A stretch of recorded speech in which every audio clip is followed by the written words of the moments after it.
love this one. I think it's really important. I know what I bring to the table. I made my vision board with the help of my sister Amy. It only matters what you are bringing to the table because it's uniquely you. Someone's critique of you doesn't matter. Know that how someone treats you doesn't matter. It says absolutely nothing about you and your value. You have inherent value. How someone treats you in a relationship and a friendship, that doesn't take that value away. It might. I'm focusing on making my home my sanctuary. When we move, I would like to beautify the living room and definitely my bedroom. I would like to make like this so that it's calming and good to sleep in for myself. I want to try saving some money. I need a budget, and I'm hoping to save quite a bit of money when we move, so that would be good. I'm going to use a money holder, kind of like a tablet. I'll show that eventually in my videos too. I want to eat healthy meals, meal prep. Hopefully you can see this okay. The shadow is kind of in the way. And I want to be consistent with my workouts instead of just haphazardly here and there, but to actually schedule them in. And that's my vision board in my day planner. I also have one hanging on my tack board in my bedroom.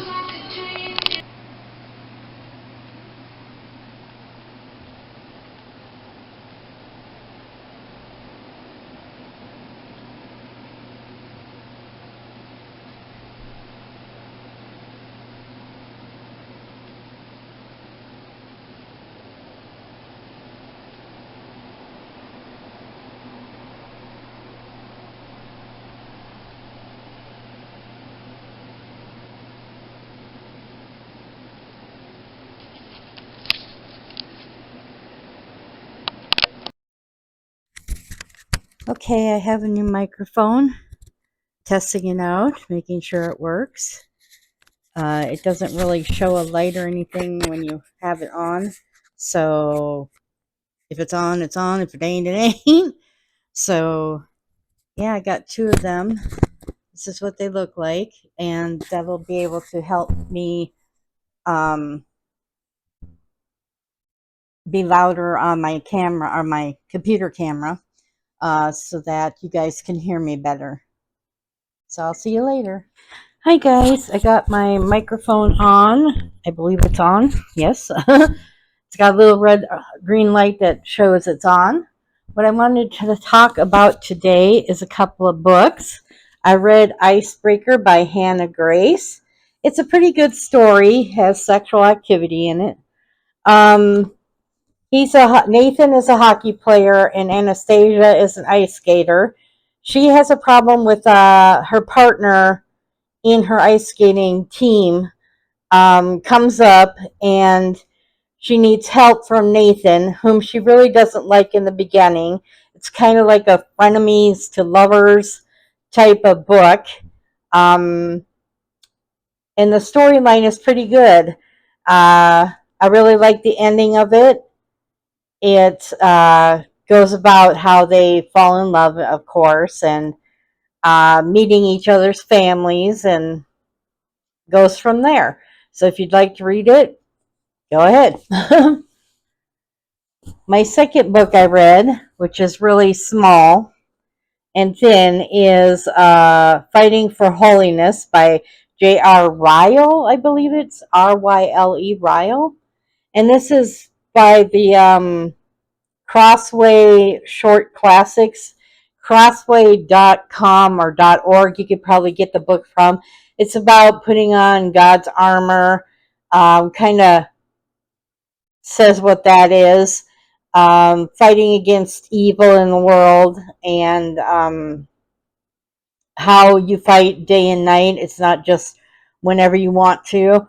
It's till the day you die. So if you're a Christian and want to read that, go right ahead. It's a good book. Right now I'm reading, let me get my glasses out.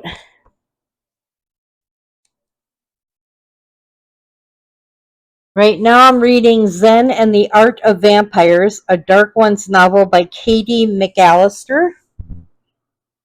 And this is a pretty crazy story. I'm that far into it, um, almost halfway. And yeah, let me read the synopsis for you. White picket fences can be dangerous to vampires. Sometimes a woman's gotta choose. Pia Thompson doesn't have a typical life, but she wants one. The husband, the kids, the house in the suburbs. With her 40th birthday looming, she decides to do something drastic and takes off on a singles tour through romantic Europe. I believe she's in Iceland. But the few guys on the trip leave much to be desired. Unlike the two men Pia sees in a small Icelandic town, they are handsome, mysterious, and very dangerous. Just the sight of them puts her in a dither. When their paths cross again, Pia knows one thing for certain. Where vampires are concerned, love isn't the only thing at stake. Now, these are not like movie vamp. My phone's talking to me. These are not like movie vampires. They're like a different thing altogether. But it's a good book. So, yeah, if you want to read that, that would be really good. Anyway, I'm sorry this is such a quick video, part of the video, but yeah, I'll see you in the next part. Hi guys. We're going to do the Find Your Calm second chapter, I believe. We went through the first one already. There's a picture of my anxiety, what my anxiety looks like. This one I'm just going to read, so I'm going to need my reading glasses. Hold on while I get those.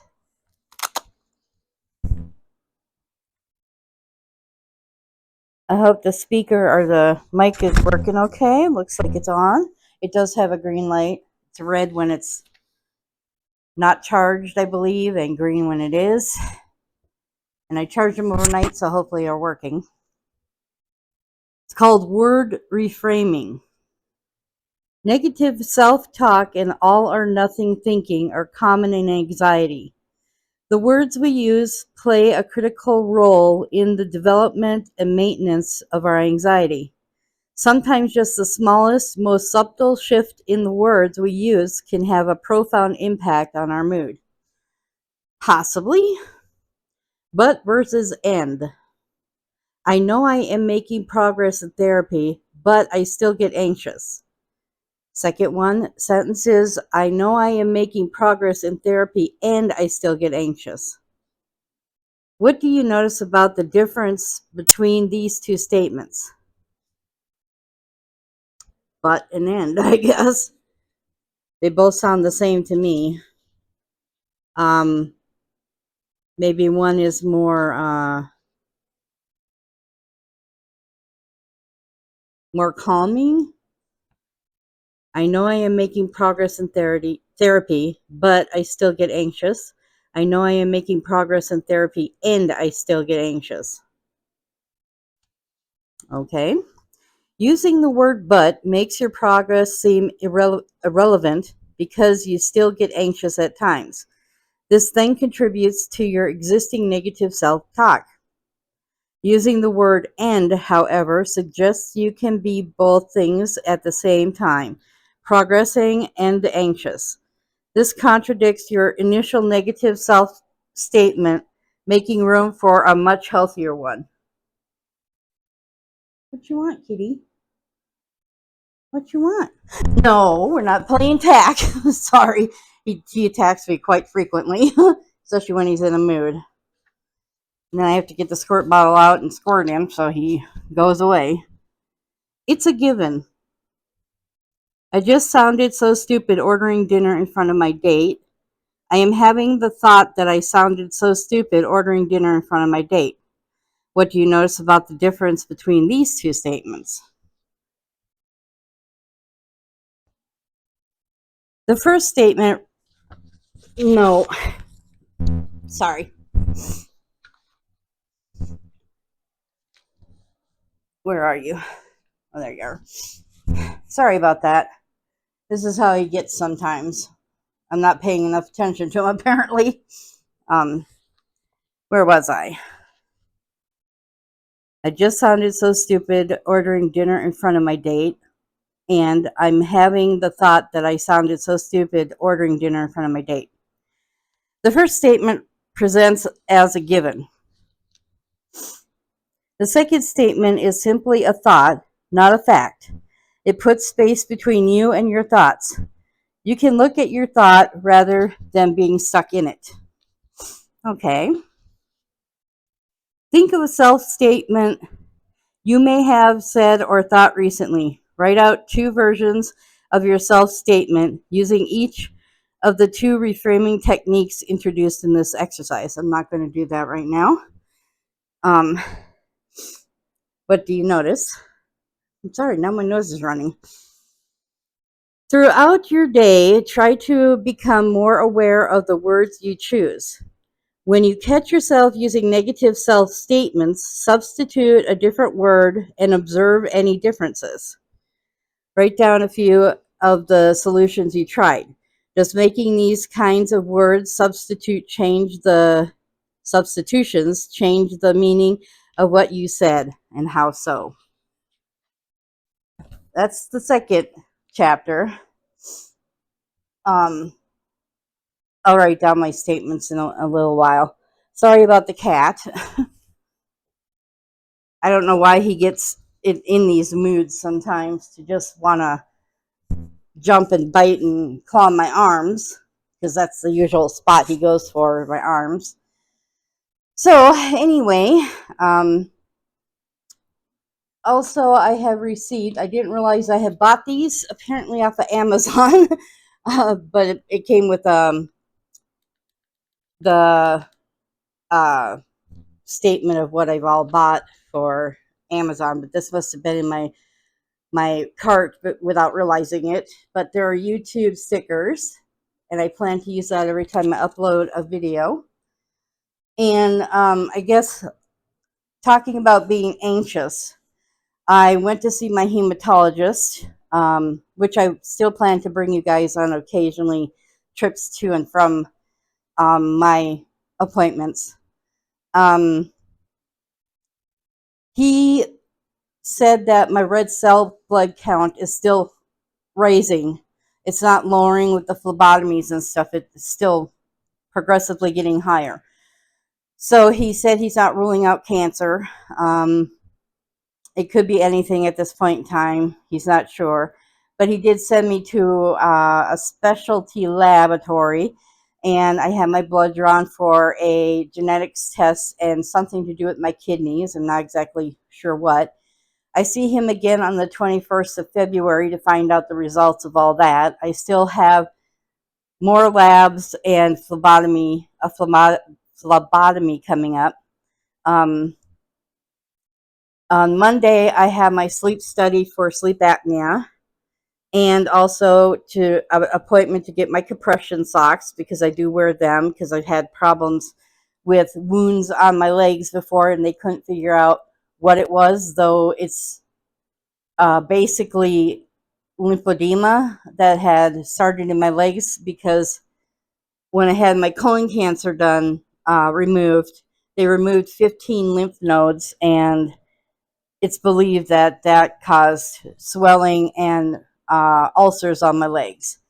So to keep the blood flowing back and forth, I wear compression socks. So that's an update for you. I'm a little bit nervous and anxious about what the tests, the labs are going to say about whether I have cancer or not, or what's making my red blood cells raise, because the hematologist said eventually my body will start rejecting, I don't know, iron or the red blood cells. I'm not exactly positive what he was talking about there. I think at my next appointment, I'll bring my mother in so she can hear what he's saying and maybe can retell it to me, because sometimes I get so anxious that I don't hear everything that's being told to me. And I forget to ask questions. So writing down my questions before my next appointment will probably be what I'll be doing. And anyway, that is an update. So, the book Zen and the Art of Vampires, a Dark One's novel. I'm almost done with that, and it is a crazy trip. She meets vampires, she meets ghosts. She becomes what they call a Zora, to help send these ghosts to heaven or something to that effect. And she's married to two different men. You really got to read this book to understand what's going on, because it is quite the thing. I don't know why it's called Zen and the Art of Vampires. I don't understand why that name was for the book, because it's quite a bit of a story, uh, an adventure. So I will see you guys in my next video. Have a good day, and thank you for watching. Bye.